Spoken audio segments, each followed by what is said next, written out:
All right, good day and welcome to today's edition of our show. And as always, we are glad you could join us.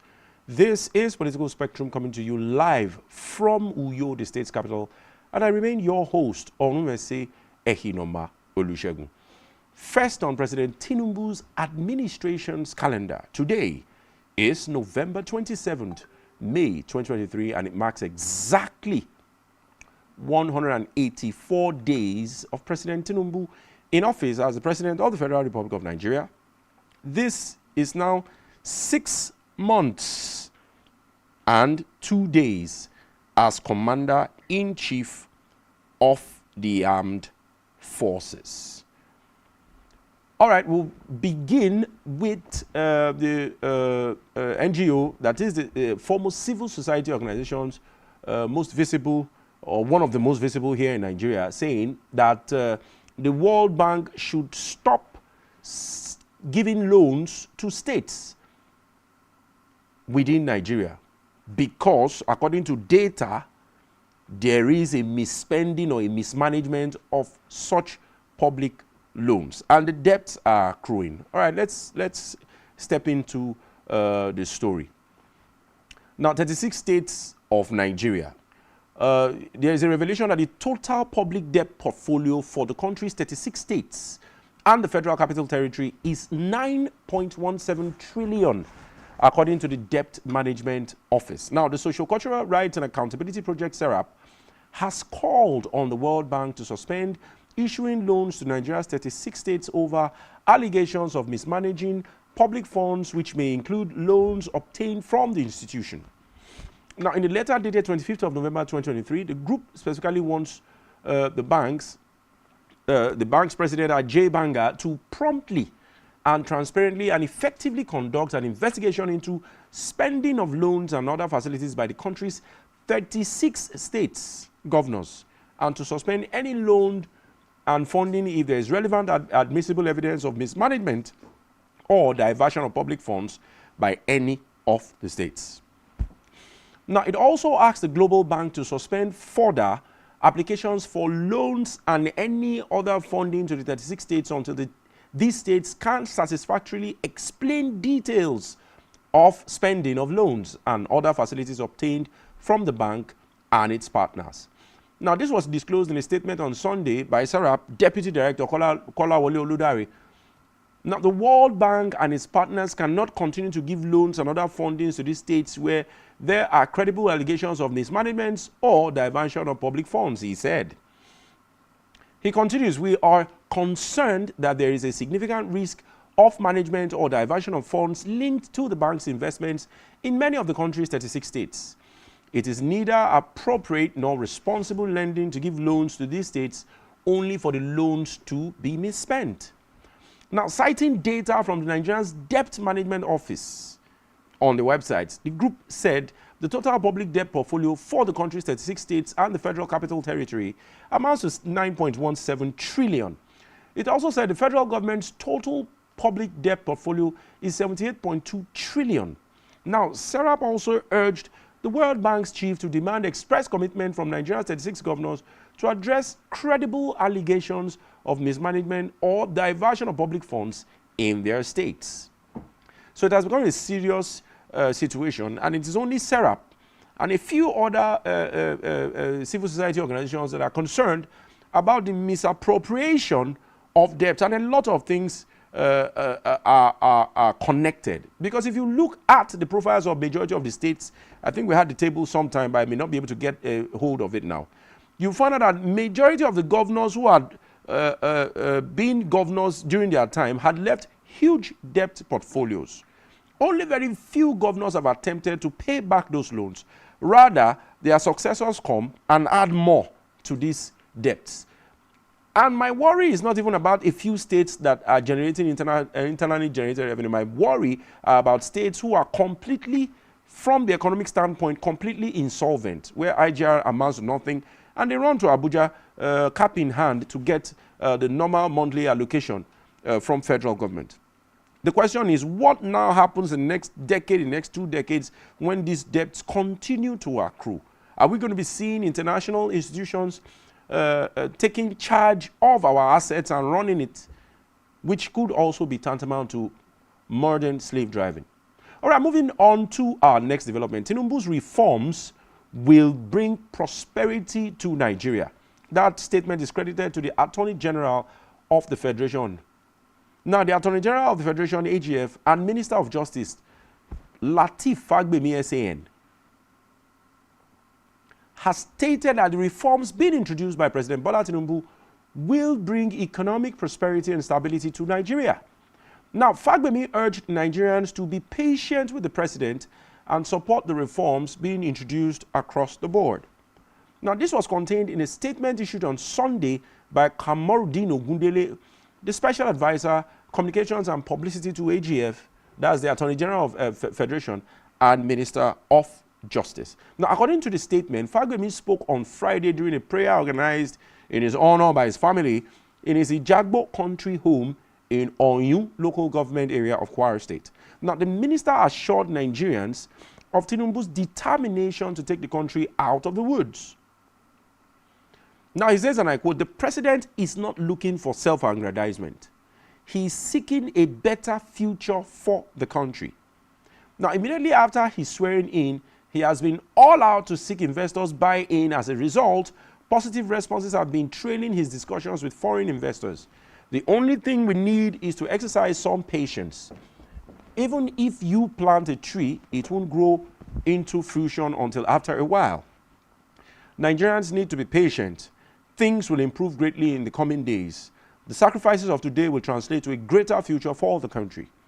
I know with prayers and support of Nigerians, the country will emerge stronger, Fagbemi had deposited. Yeah, a lot of people will argue that a lot of people should have confidence in this administration, or at least should give it some time and hope that generally all its efforts are towards deepening and strengthening the institutions and our democratic processes. Time will only tell. Quickly moving to the next development. Of course, we travel now down to Rivers State, where we are going to be dwelling for a while. Feud deepens as Fubara takes strong actions affecting Wike. What are these actions that Fubara may have taken against Wike? Let's find out. Now, the ongoing feud between Rivers State Governor Siminalayi Fubara, and his predecessor Nyesom Wike continues with the state government redeploying the clerk of the Rivers House of Assembly, Emeka Amadi, and his deputy, Callistus Ojirika. Now, the development effective immediately was outlined in a circular dated November 20th, signed by Inyingi Brown, Director of Services Welfare, on behalf of the Rivers State Head of Service, George Nweke. Now, Emeka Amadi has been reassigned to the State Scholarship Board, while Callistus Ojirika has been moved to the Readers Project. The redeployment also affected George Wiloto, an Assistant Director at the Ministry of Physical Planning and Urban Development, who is now posted to the State Small Town and Rural Water Supply Agency. Now, all handing over formalities are to be concluded upon the date of receipt of this letter, and the last pay certificate and record of service of the affected officers moved to their new place of work without delay. The circular, which is being circulated on Facebook, had read. Now, Governor Fubara's spokesperson, Boniface Onyedi, confirmed the redeployment of the officials, which occurred on the same day rival faction of the Rivers Assembly held parallel sittings at different locations. This led to the police taking over the assembly complex with several patrol vehicles and an armored personnel carrier stationed at the entrance, you recall. Now, the political crisis in Rivers State began in late October, if you can still remember, after an attempt to impeach Governor Fubara resulted in the bombing of the assembly complex. Of course, that is still contended till today, whether it's a bomb or some kind of fire. Now, the assembly is divided into two factions, as we already know. We've done a series of it on this show. Now, one is backed by Governor Wike, that's former Governor Wike, and another is loyal to current Governor Fubara in the same Rivers State. Now, despite mediation's effort by President Bola Tinubu and his team, the crisis seems that it still persists. If you haven't given a man power and money, then you don't know the person Wike drops fresh revelations on feud with Governor Fubara. The Minister of the Federal Capital Territory, Nyesom Wike, addressed the ongoing conflict with his successor, Rivers State Governor Simi Fubara. Now, Wike mentioned that the true character of an individual is revealed through their handling of money and power. He provided these insights during a press briefing with journalists in Abuja on Friday. Now, let me quote him again. "Let me tell you, I don't like ingrates," he specifically said. "I can't stand it. What is happening now is what Odili said in his book, which is titled, 'Give a man power and money, then you will know the person.' Now, if you haven't given a man power and money, then you don't know the person. However, I'm not worried because I'm a politician. I know what other states are suffering because of debts. But go and check if I left liabilities. The records are there. I left projects for him to commission so he would showcase during his 100 days. Then politics came in. We are just starting. God gave you something. You are now importing crisis. God gave this on the platter of gold. Even the federal government is not even fighting you. No crisis, but you are the one now trying to create a crisis for yourself. Only those who are natural ingrates will support what is happening there. I use the instrumentality of the law and not thugs. Time will come." Nyesom Wike accused Governor Simi Fubara of Rivers State of disobeying President Bola Tinubu and Vice President Kashim Shettima after they tried to settle the rift between them. Now, Wike said Fubara disobeyed the directive from Tinubu and Shettima to resolve the political crisis in Rivers State.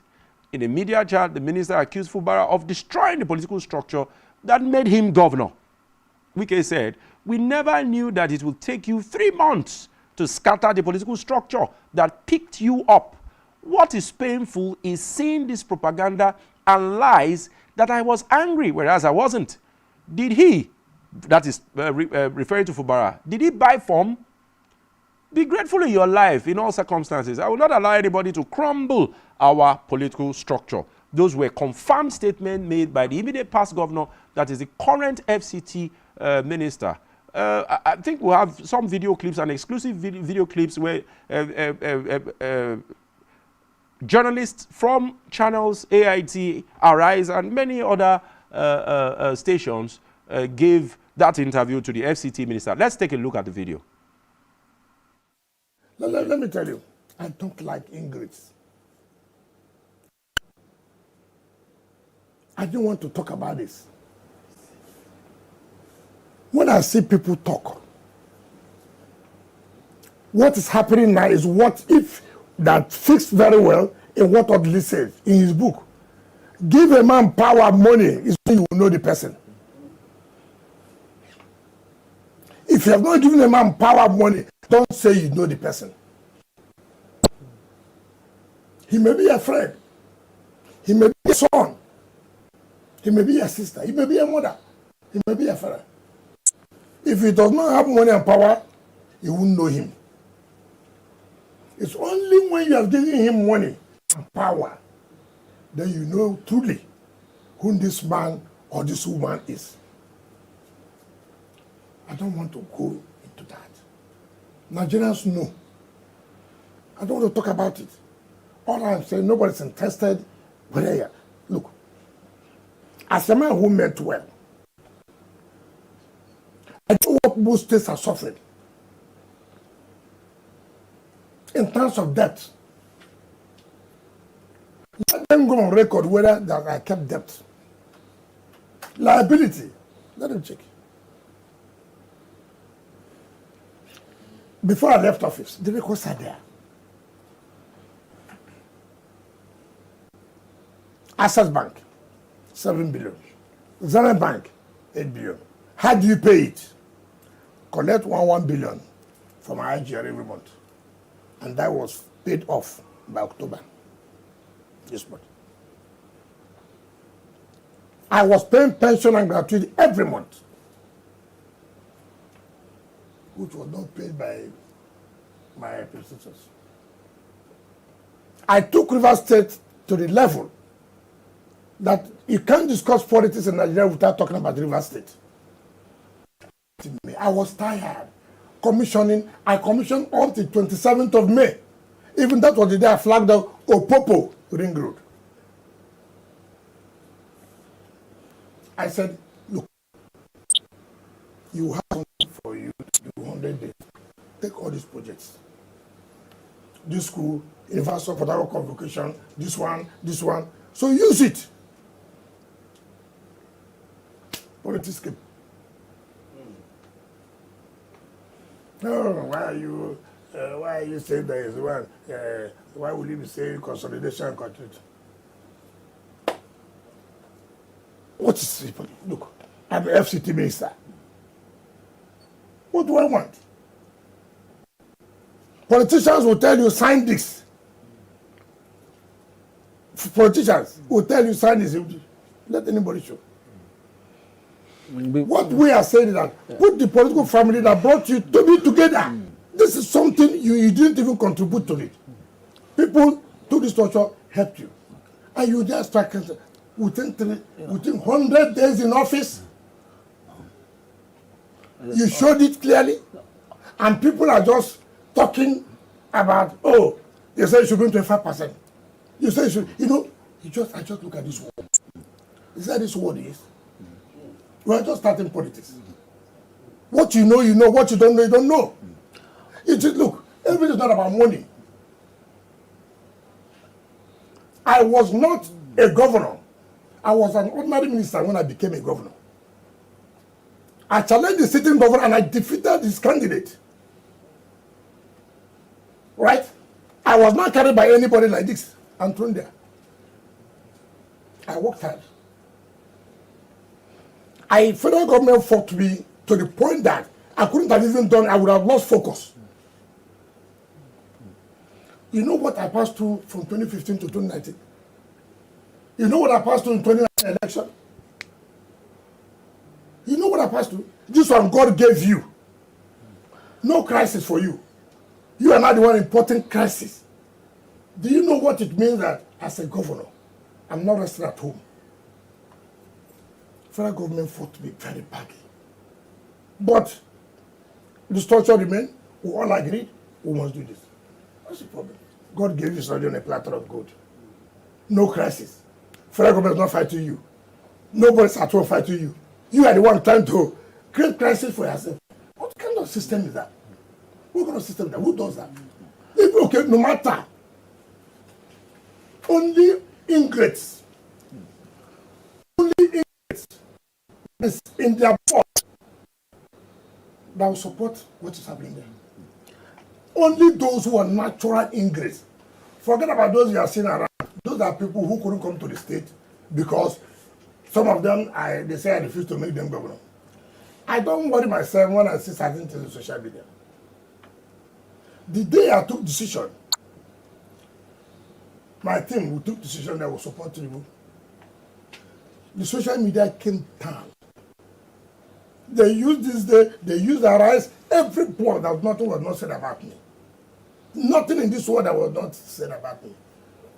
I said, well, it's a decision, it's a political decision I think will help our state. And today, our state is seeing, now, people are seeing the benefit of supporting Aswadi Ahmed Bola Tinubu. I didn't take a wrong decision. Even that decision I took that time, it was terrible. Your Excellency. I saw what.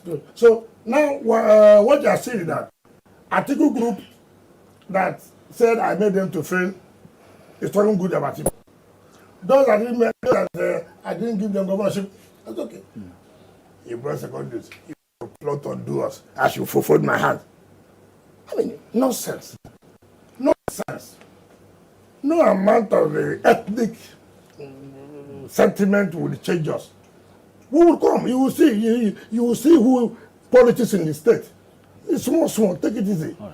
No amount of blackmail. No amount of this. I'm not worried. Have you ever seen me issue statement one day? Have you ever seen me issue statement one day?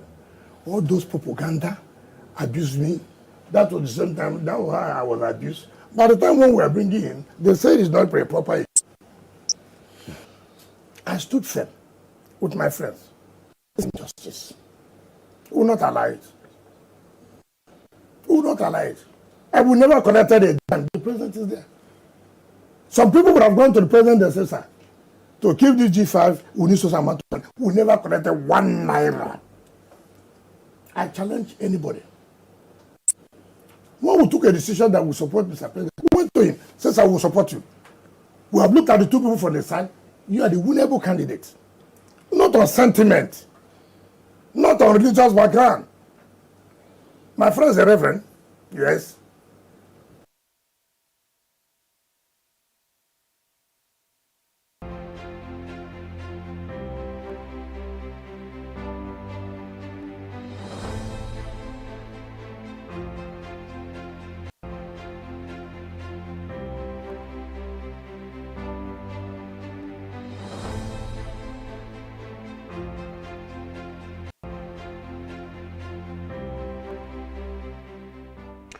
All right, that was the FCT minister stating categorically those things that are of his concern.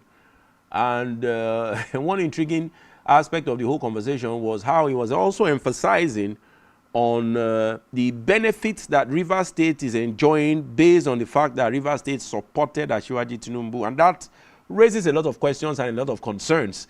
Concerns like, as a PDP governor, how would you have openly worked for an opposition party? Those are questions that are yet to be answered till today. Is that not tantamount to maybe anti-party activities? But am I going to say those arguments are coming a little bit too late now because a lot of waters have gone under the bridge?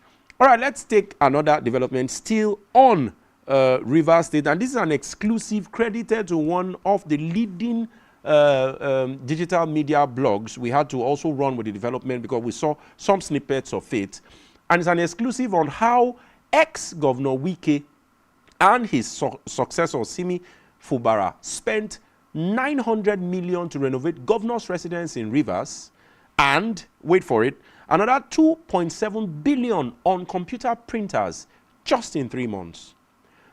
Now, former governor of Rivers State, Nyesom Wike, who is now serving minister, and his successor, Simi Fubara, both spent 900 million to renovate the governor's residence between April and June of 2023, according to the Rivers State Budget Performance Report for the second quarter.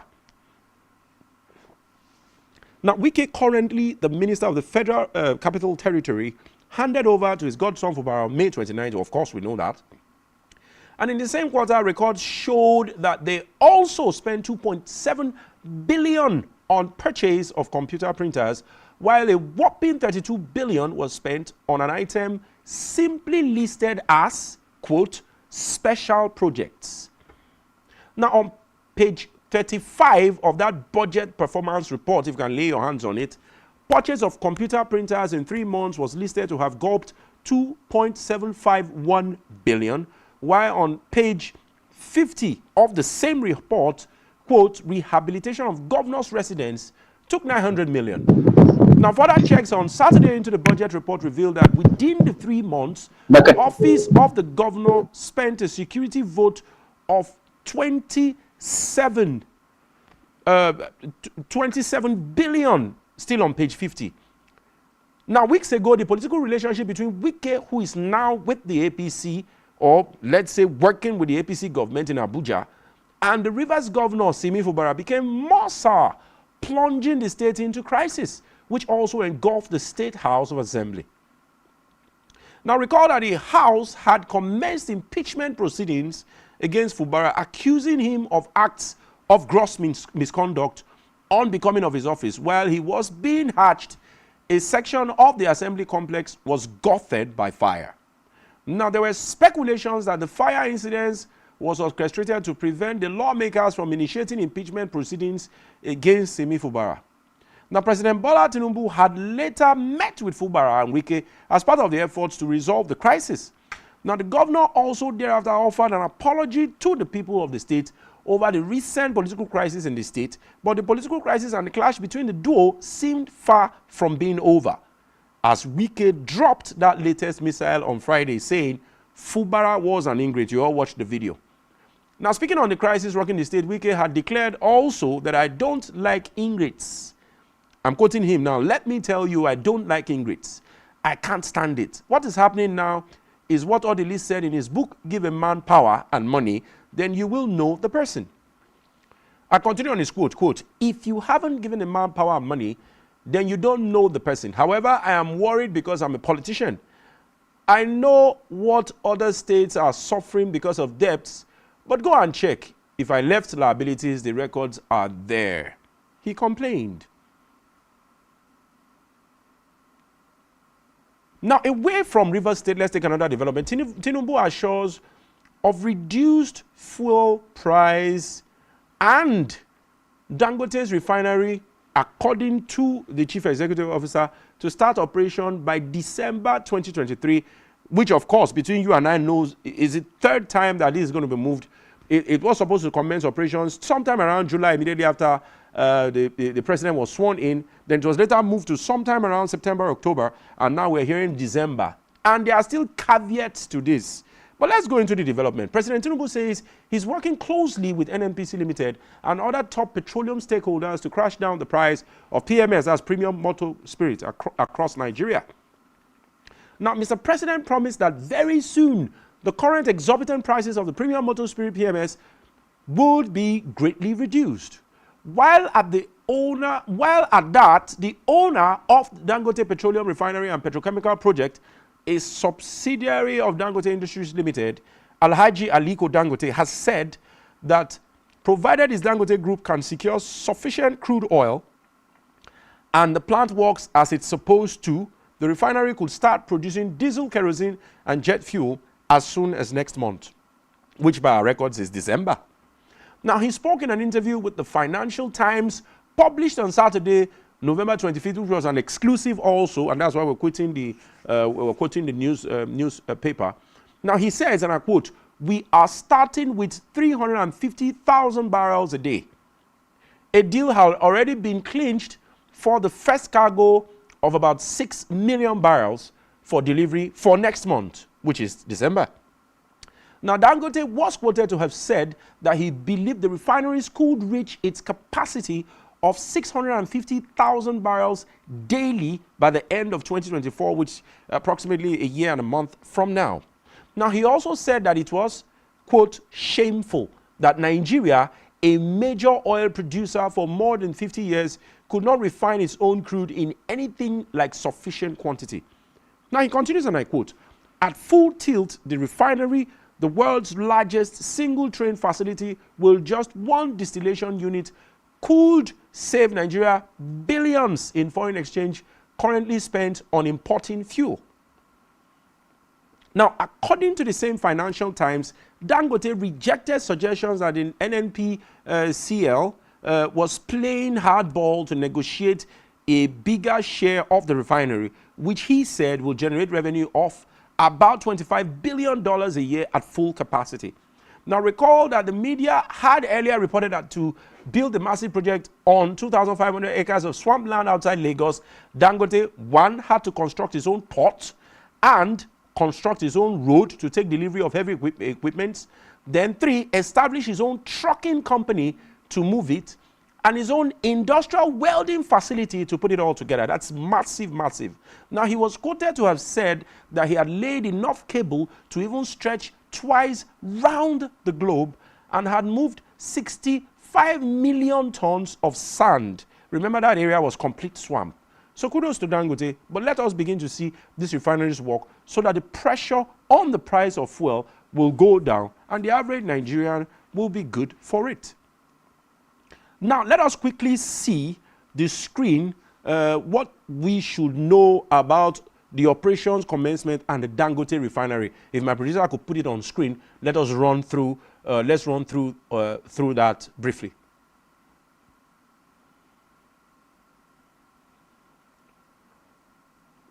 All right. So the first is 650,000 barrels per day Dangote oil refinery to begin operations by December, but not at full capacity. You can see it. Then the second one is NNPC will allocate 6 million barrels of crude oil to the Dangote refinery to begin operations. Then Dangote refinery targets by December is to produce 350,000 barrels per day. Then the refinery will also produce other petroleum products at minimum capacity. Then according to Dangote Group, the refinery will operate at full capacity by the ending of 2024. Then the refinery will generate 25 billion revenue annually. Then, and finally, the President Tinubu is also pushing for our local refineries to work so that all the load won't be on Dangote refinery.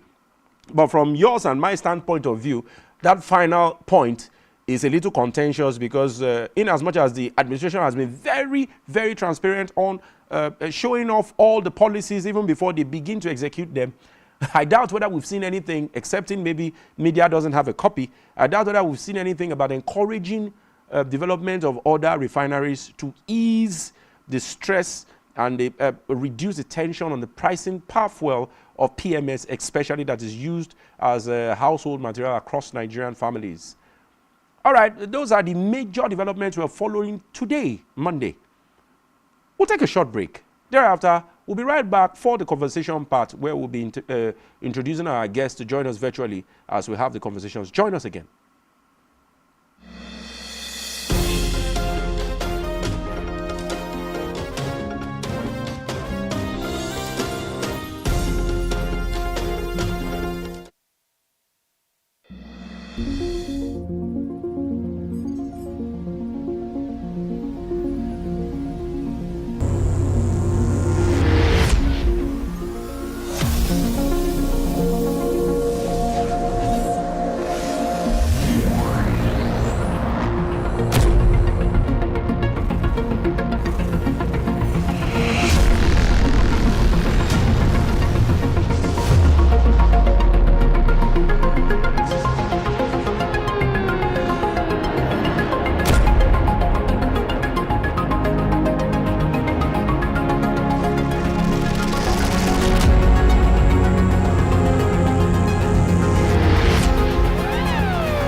Broadcast and entertainment, sports on the go, and news around the world. Watch Spectrum TV on StarTimes DTH Channel 421 and free-to-air frequency 12733.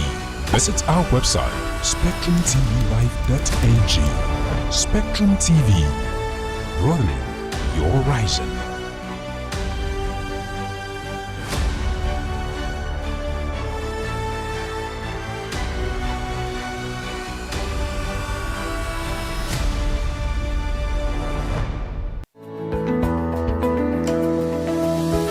Business exists only to meet the needs of the people, but there's an extra advantage if your product and services are pitched on a platform that gives you the added advantage over your competitors. For your desired return on investment and so much more, advertise on Spectrum Television, on StarTimes DTH Channel 421 and on free-to-air with a frequency of 12733. Spectrum Television, broadening your horizon.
All right, many thanks for staying tuned. If you're just tuned in, it's Political Spectrum on Spectrum Television. And we have started the segment, the conversation and discussion segment over all the developments that we have brought to you this morning.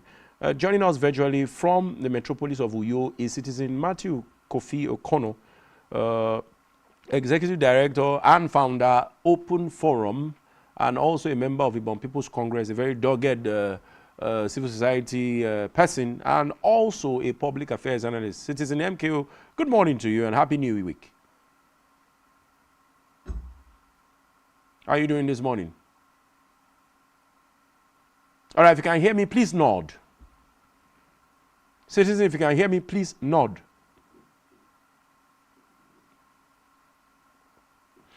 Okay, yeah, as we continue to move forward, okay, as we continue to move forward, we have talked about the rivers crisis. We've talked about Serap running to or sending some kind of petition to the World Bank to stop the 36 states of the Federation from collecting loans incessantly and indiscriminately. Well, there's been reports of reckless borrowings of loans by states from the World Bank without a clear plan of payback and even without an open and transparent document showing how it was expended. How do you see this in general? Let's start from there. Well, thank you very much. Thank you for having me. The Serap, I must comment Serap. Serap is one of the most active civil society groups in the country and maybe possibly in Africa. I commend them very much. I have personally complained about why the World Bank and other financial institutions globally keep on giving Nigeria loans, even when they know that these loans, a number of them are not likely used for whatever purpose they are received for. People cannot be borrowing to lavish on a lifestyle that is higher than even their consciousness. People in power cannot be borrowing to even loot in some cases. Borrowing should be for investment. Nigerians have now been thrown into a situation where even they themselves are doing what Nigerian leaders have been doing for a while, that is borrowing to consume. The poverty rate is so high that citizens who will have hitherto not borrowed to buy food to eat are not borrowing to buy food. And when you borrow to put in the pot and cook and eat, it means you're going to borrow again. A borrow should be for investment. Borrowing, the money borrowed should be able to repay itself and then take a people or a system to the next level of development. We have been borrowing to be impoverished. And so I have been blaming the World Bank. I've been blaming the IMF for giving us money. I've blamed China. You cannot see what Nigerian leaders are doing with their monies, and you keep on giving them the money, except it is a style to impoverish us and to make us Nigerians to remain the world's in as much as poverty. Citizen, so in as much as I comment Sarah. Yeah, but citizen, let me hold you on that thought. In as much as what you've Yes. said is very morally correct. I mean, the World Bank is, I don't know which of the institutions are for humanitarian reasons, but I believe the World Bank, aside being the World Reserve, also is in the business of giving support to economies. So how would we put that kind of blame on the World Bank? Should we not put that kind of blame on the institutions and structures of Nigeria that allow past governors seek loans and use the loans in a very indiscriminate way, and then their successors come and seek other loans without a clear plan of repayment? I don't think that is the way that in other democratic systems in other climes, I don't think that is the way they operate. So should we really be blaming the World Bank? the blame is on both sides. Remember that under the leadership of the National Assembly, under the leadership of Senator Bukola Saraki, he was a member of the APC, but even as a member of the APC leading the House, he rejected requests by the Buhari-led administration to borrow money indiscriminately. And Nigerians were very happy and were very blessed to have such a leadership, because these loans, people don't just go secretly to borrow loans. You go and get clearance from the House of Assembly in the state or the National Assembly at the federal level. And that particular dispensation, the federal government led by Buhari was not comfortable. And some of the leaders were very pissed off about Saraki not allowing free borrowing. And so when the chance came for Ahmed Lawan, who took over, he told the president in full glare of the public camera that whatever the administration, Buhari-led administration wants, that they will get, which included and mostly approval of loans, some of them which they can never even stand before their children to say wholeheartedly that they did that for the interest of the country. So if you have a National Assembly that is a rubber stamp, a National Assembly or a State House of Assembly that is waiting to hear whatever the governor wants and wants to please the governor or please the president, you don't have the people being represented. So we had that crisis under the last administration, and where it has taken us to, here we are in the middle of nowhere with borrowings up to 80-something trillion by the federal government, and like you've noted, about 9-point-something trillion by state. And I can bet you we may not even be too sure that all the figures of borrowings have been captured, actually put together.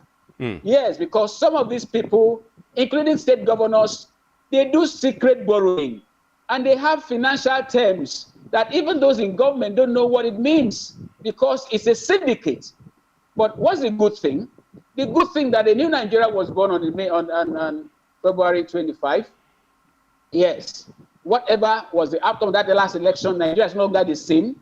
Citizens are going to engage leaders more, irrespective of your background, irrespective of whether you are an emperor or you are a stooge that was brought in.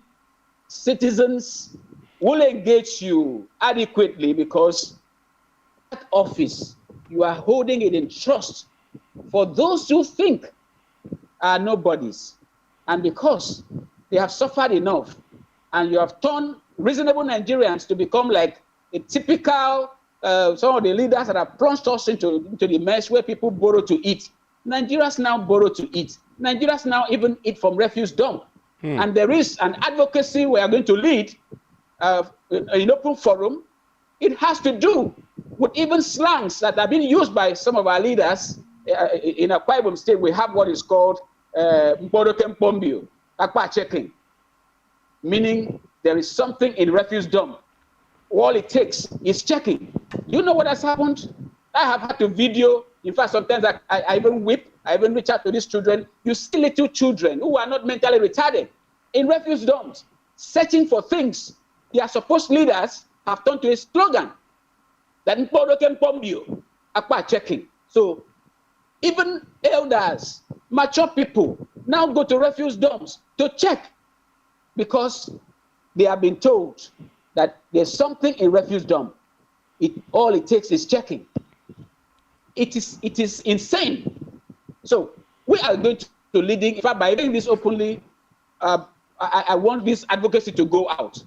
Let us help our leaders think out slogans that can help them run their ministries, run their departments, and not something that will make our children to believe that, oh, a leader has said there's something in the refuse dump. The poverty rate, I have seen people taking things from refuse dump to eat. They are not mentally retarded. They have seen people coming to beg or going around begging. Even this morning, I had somebody I'm supposed to have helped, I could not help. It's so bad, but I couldn't even help the person.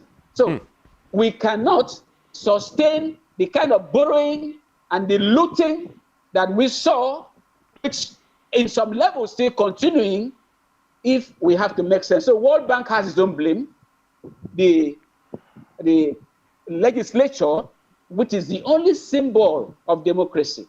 Remember, under military rule, you have the Supreme Military Council, or the Federal Executive Council as it may be called. You have the State Executive Council, and they can run things.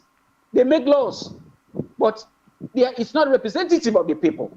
So if the legislature becomes a rubber stamp or seal stamp or whatever they want to call themselves, only to give approval to monies and requests that will not add value to society, then we don't even have anything close to democracy. Meanwhile, we're not even running a democracy. We are running civil rule. A number of persons just want to be in the corners of power because poverty awaits every Nigerian. So if you are not sure of money allocation from the oil sector, you'll be finished. And those that have gotten into office, they have refused to leave, as unproductive as they are. So I stand with Serap.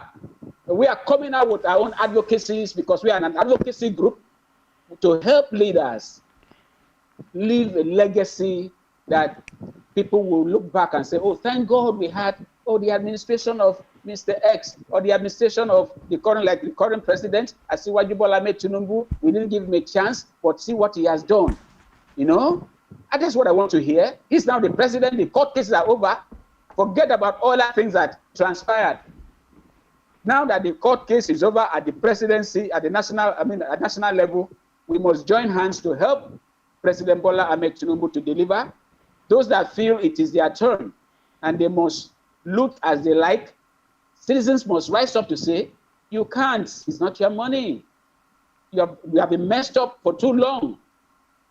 And if the world hears what goes on in Nigeria and still keep on giving loans to people that will buy what they don't need, instead of cutting costs of governance, they are over-bloating the entire system, but state and federal level, we call them out.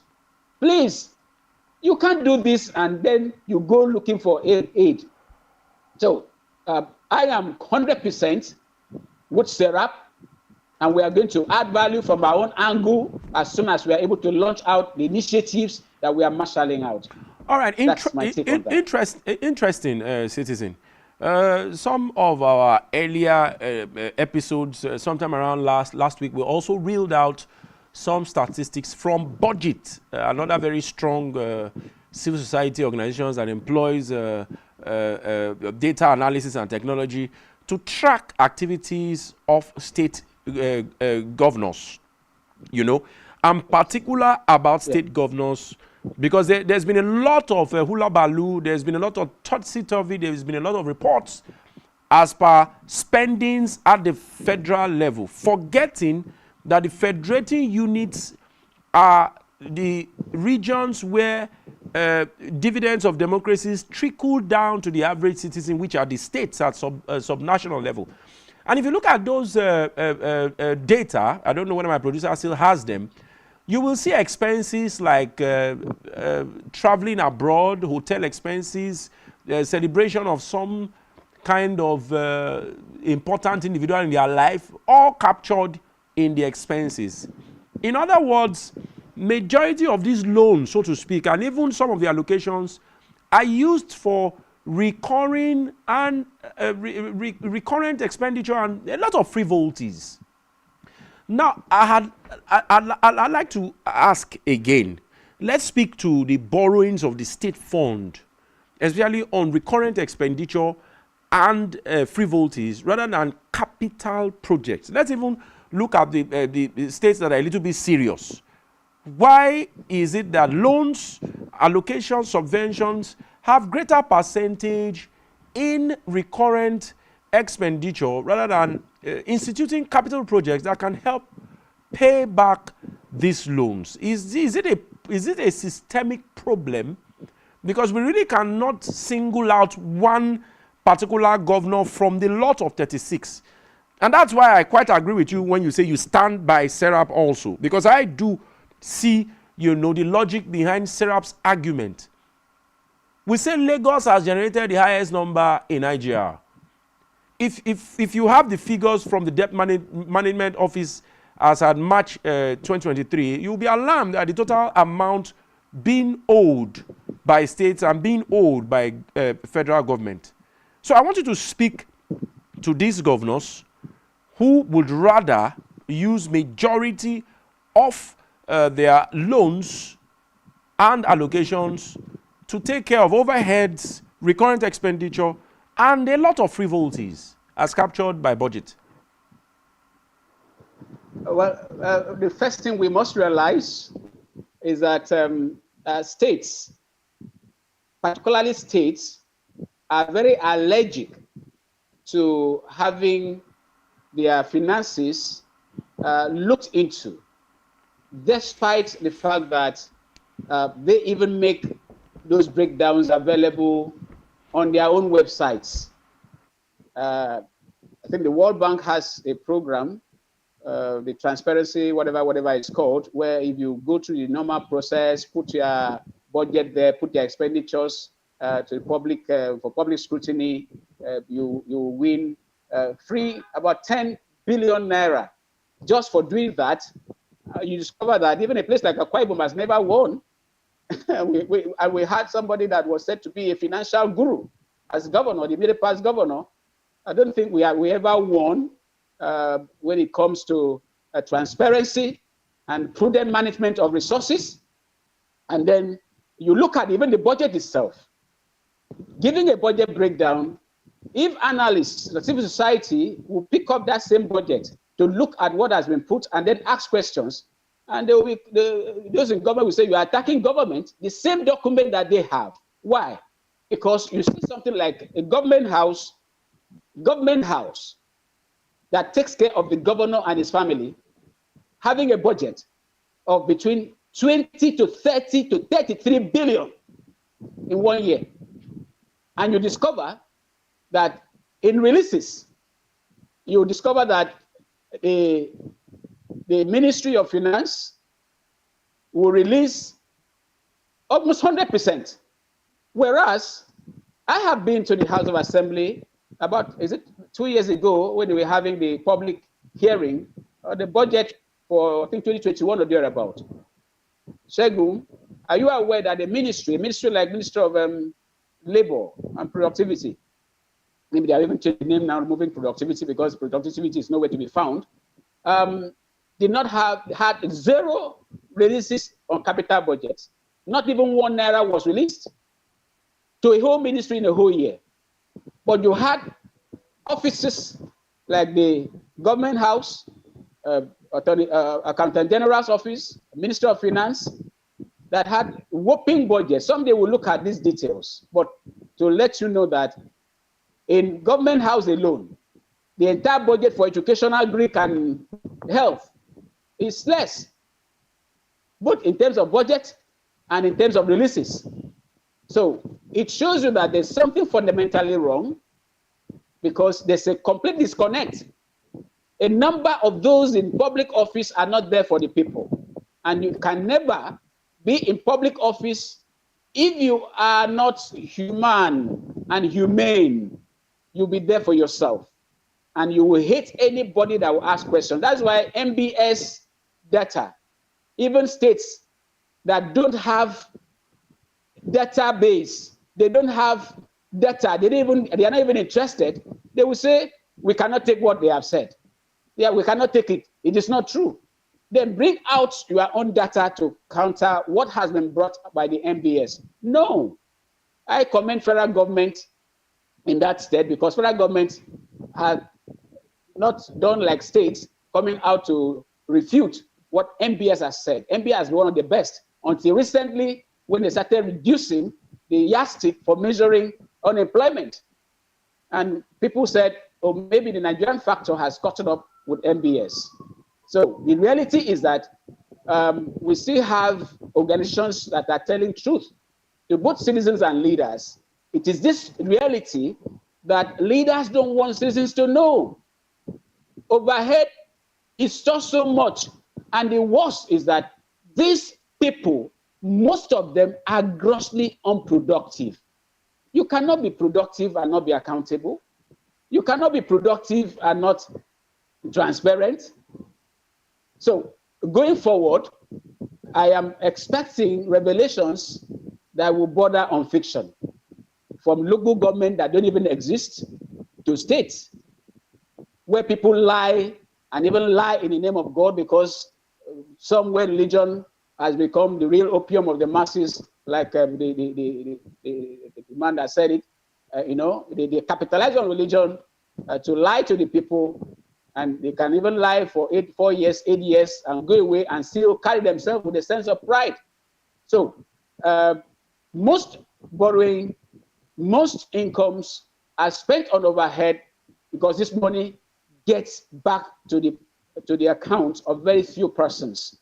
That is why we have mass poverty. Mass poverty. A state like Akwa Ibom that is so blessed, we give almost 53% or so of the oil revenue to Nigeria. We get so much from derivation, but we are ranked among the first 3 to 5 poorest human. In fact, we account for the highest poor, multidimensionally poor people in South. I think at 71%. 5-point-something million Akwa Ibomites are multidimensional poor. And we know where that came from. Bayelsa has the highest, but in terms of population, they are less than us. Bayelsa, I think, has about 80-something% or almost maybe 90% multidimensionally poor people. A small with 8 local government areas with so much oil wealth. But that is for that. When you come to Akwa Ibom, a state that has been blessed. We had a wonderful foundation laid by Obon Ota, our father, the father of modern Akwa Ibom. But here we are now. There is a research that was done by Professor Kwan Hoganepo. I think it's been published in one of the national newspapers. I can't lay my hands exactly on the exact figure, but he has said that in misery index, Akwa Ibom ranks 80-something%. Someday we'll come with these informations and do analysis because we want to help the present administration of Pastor Mo Basieno to deliver, because if he fails, we will have 100% Akwa Ibom people multidimensionally poor. Absolutely. Even those that felt they have taken more than enough, they will become so poor, poorer than they think that they are. So we must speak truth to power. At the national level, when the campaigns was going on, I was saying to people on even analysis, I said, even His Excellency Bola Ahmed Tinubu was a leader of the APC. He saw what was happening under Buhari, but he was tactical because he himself was sidelined. So he had to be careful what he said, but we cannot exclude him from the mess that administration put the country. But now that the reality has done, here we are using about 90-something% of our entire income to service debt. That's the reality. This is as at March. In State, yes. Can you hear me? As at March, from the Debt Management Office, as you can see on the screen, if we scroll down to states and FCT's amount, states and the FCT amount owed is in the neighborhood of about 5.5 trillion, which has since almost doubled now to, God knows, maybe 11 trillion or thereabout, as published in the report. You can see that federal government is owing 49.6% of the total debt, in the neighborhood about 24 trillion. You can see the dollar equivalent on the first column. And the total debt profile as at March, because it has increased by more than 10 now, or maybe less, to 49.853 trillion thereabouts in naira, which is amounting to about $108 billion or thereabout, if I am very correct. You can see that we are in for a serious issue, because of the 36 states, only about 2 or 3 states are economically viable. Only about 2 or 3 states are producing internally generated revenue as ought to. But of the 36 states, not 36 states has a well-structured program or system or plan or modality of repaying back these loans, and that calls for a lot of concern. So in just few seconds, if you are to advise the states, let's leave the federal government, In few words, what would you say? Because we really have to also touch on rivers before we begin to plan to shut down the show. So what would you advise in just few words? Yeah. Well, few words. I don't know how I can do that in a few minutes. Lagos State has domestic debt of about 996.44 billion, and then Delta has 465.4 billion. Let me come to Akwa Ibom. Akwa Ibom has 199. We are talking about domestic debts. Yeah. And when you add other debts, Akwa Ibom ranks in the region of 200 and something, maybe even close to 300. And some people will say it's much higher because there are some loans that have been taken, which we learned approvals were not gotten and they are not even known. That is why I had to take time to say that. Why? Because the incoming administrations must be transparent. They have to tell citizens the truth. What is the state, the financial state of their state? How much debt did you inherit? How much liability? How much assets? If you cannot put this figure on the table, that means you are ready to continue the kind of things we saw in the last administrations. Are you aware that in a year, Akwa Ibom State pays in the region of between 50-something and 60-something, or maybe 70, call it the region of 50-something to 60-something billion debt servicing? That is the entire capital budget of some other states. Debt servicing alone. Why should Akwa Ibom State, with all the blessings, with all the income, there's no administration apart from Obongota that did not even see up to 1 trillion. There's no administration. This last administration, I'm sure, must have gotten nothing less than 3 trillion, but that plunged us into mass poverty. So the incoming administration, it does not matter if it were a succession plan that succeeded. What is important is that you must be accountable. Bring these things to the table, because when the reality is done, you won't have anybody to beg. Oh, I should have said this earlier. We were trying to say how to correct it. Now is the time. For instance, we understand that some states, like Akwa Ibom, must have gotten up to 200 and something billion this last 6 months. If that is true, you need to ask questions. What are the programs? What are the projects? Some of them must have taken nothing less than 20, 30 or so billion for us to even go for a supplementary budget of 150 billion. Okay, the point, so the point to ask questions and demand for answers. The point has been clearly made. I appeal to you. I said in few words. Let's quickly run into rivers because we have very short time. Let me take us back to Abuja, where members of the PDP, President Bola Tinubu, and a few of his ministers and members of the cabinet tried to wade in to the issue concerning the FCT minister, former governor of Rivers State, and the current governor, as it looked like there was serious crisis. There was a bombing of the State House Assembly. It looked like it was going to create a lot of problem that will cause issues in future. And there later, the governor came out to say, okay, Wike is his father. They seem to have settled issues, and that sometimes a son quarrels with his father. But Rivers State doesn't seem to be calming down on this crisis. Now, Wike made a very clear statement, I'm sure you watched the video, as to Fubara being disloyal. And Wike said a lot of things. Why fight or why destroy the structure that brought you as governor? Of course, a lot of people know what that means. I want you to speak to this whole scenario.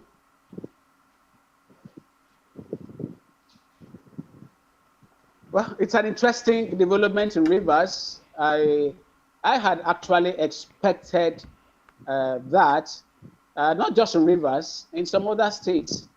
There are very few states in the country where a godfather remained very comfortable with his godson, because the godfatherism in Nigerian politics has come to stay, but that has to be done away.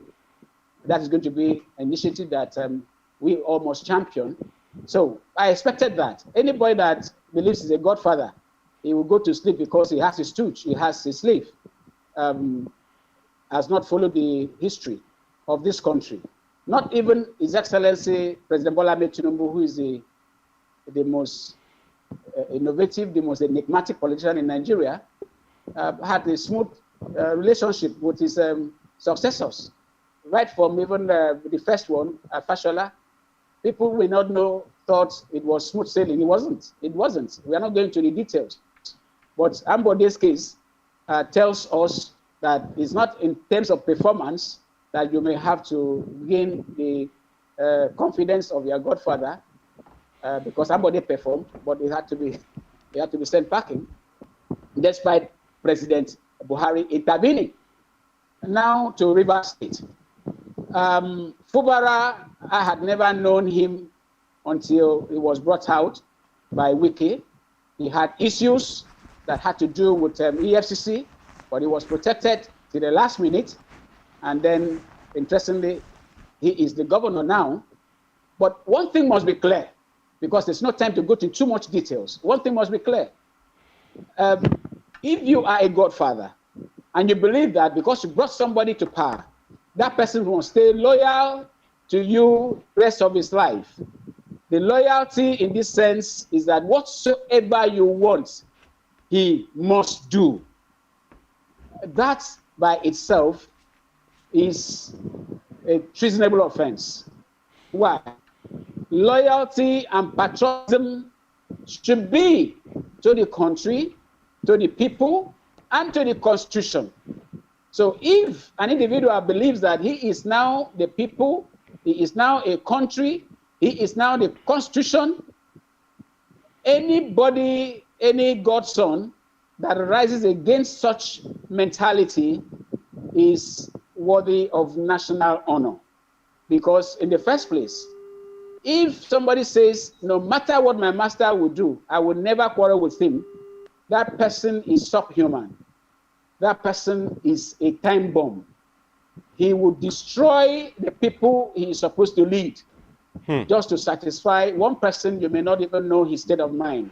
But a lot of reality. As we wrap up, citizen, a lot of politicians stand, a lot, not all. They stand by Wike saying, okay, why would Fubara want to destroy a structure that made him governor?